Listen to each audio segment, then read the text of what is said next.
چې څه وایم زه په هغې د هر قسم مناظرې چیلنج سره هم تیار یم او زه خبرې حلفه نه کوم زه سیاسي خبرې نه کوم سیاست ځي راځي نن به یې سبا به نه څوک به وزیر وي څوک به مشر وي خو اصلي شی دا دی د قوم داسې خدمت کول چې هغه ټول عمر خلک یاد ساتي نو ما ته ډېر افسوس چې په هغې کې موجوده حکمرانان ټوټلي د دومره باري مینډیټ سره ستاسو پر یې خطه او علاقه کې ټوټلي فیل زه دا خبره په فخر سره وایم چې زه منتخب ممبر وزیر د دې ځای نه نه وم خو که ماته اختیار راغلی زه نن هغوی ته ووایم چې تاسو مخالفت ووایئ که په دې خبره کې زه 1% دروغ ووایم نو دغه پي ټي آی والا هغه وزیران د حلفت ووایي چې دې ځای کې غلط شوی آیا که ما په چکدره کې 132 KVA په تاڼه کې 220 KVA ګریډ سټیشن په تاڼه کې نوی جوړ کړی او هغې له مې 3 کاله محنت نوی کړی او هغه 192 ټاور یې ما له مردان نه نوی لګولی او په عدالتونو کې هغه مقدمات ما په خپله نوی فیس کړی چې یو یو ټاور والا بس تیار راغست نو زه هغونه سوال کوم د ټول ملکنډ ډویژن والو نه چې آیا په دې ملکنډ ډویژن کې به نن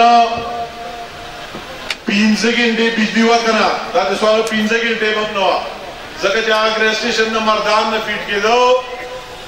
او د هغې اوورلوډ دا کیپیسټي نه وه چې تاسو ټولو ته کرکړی په نمبر به یې چلوله نو الله تعالی احسان دی تاسو دې خلکو ته څه په هغه دور کې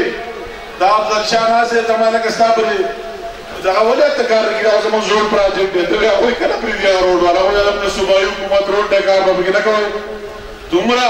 نو صرف پرکړی زما په دور کې څوک کار را وی دا روډ زموږ دی ما پیپونه راوړو وی دوه پکې نه ښاغلي دی چې والا ځکه صوبایي حکومت زموږ دی او روډ زموږ دی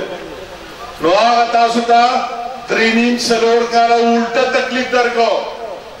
تکلیف یې درکړه تاسو 3.5 کاله که زموږ دا مسلم لیگ حکومت وی نو زه ما په الله تعالی یقین دی او خپل په کار نن به ستاسو د هر کور کې ګیس بلېده په هر کور کې ځکه چې منظوري خو ما کړې وه د وزیر اعظم نه مې منظوري اخیستې ده دا ما د دې منظوري نه ده اخیستې چې داسې ستاسو په دې بانډیګانو تاسو په دې ټوله علاقه کې کانچونه راواله نینګولی او تر اخره مټې پورې به دلته 12 انچ پایپ خورېږي په روډ کې دا ما ستاسو د یو یو کلي د یو یو کور قیمت هغه ټول په هغې کې شامل کړي او د وزیر اعظم نه مې منظوري اخیستې دا پیپاسې نه تللی دا ستاسو د کور کور دپاره تللی چې اول به تاسو کور کور ته ګیس میلاویږي بیا به مخکې د آخري سره پورې میلاوي زه د هغو نه تپوس کوم تاسو پکې څه کار وکړو د دې خلکو سره صرف ظلم دومره ډیلی کړه او هغه بل ورځ په لارې راتلمه نو ګورم دغه نه چې څه تختۍ دي د ډنډاکي نه ټول یې لیکلي دي د ګیس ممبرانو سره خپل نومونه لیکلي نو زه هغه معزز ممبرانو ته وایم زما دا تقریر داسې په هغه وموریو په جذباتي انداز نه الله د حاضر ناظر کې وایي چې تاسو دومره تکړه یې زما په منصوبو ځای کې تختۍ لګوئ چې د هغه بلډ لپاره ما په 80 کیلومیټر ان روټ ویل چې ته وایي دا کوټیا پورې نه والا د وډیګرامه پورې 82 کیلومیټر پایپ منظور کړی داسې د مینګورې لپاره مې 30 کیلومیټر منظور کړی هر څه په ریکارډ دي او په هغې نوې نوې تختۍ لګوئ نو که تاسو دومره تکړه یې د ګیس منظوري وزیر اعظم او کیبینټ ورکوي اول خو ما ته داسې یو منظوري وښایې په دې سوات کې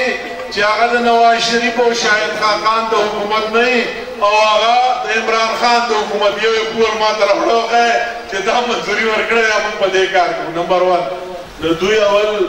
د دوی پی ایس او ایم ایل اے سره یو تختې خو به شموزو ټوله کېږي او لس پیپونه یې شموزو کې یو کار دی جوړېږي چې کوم زمان پاتې شوی ده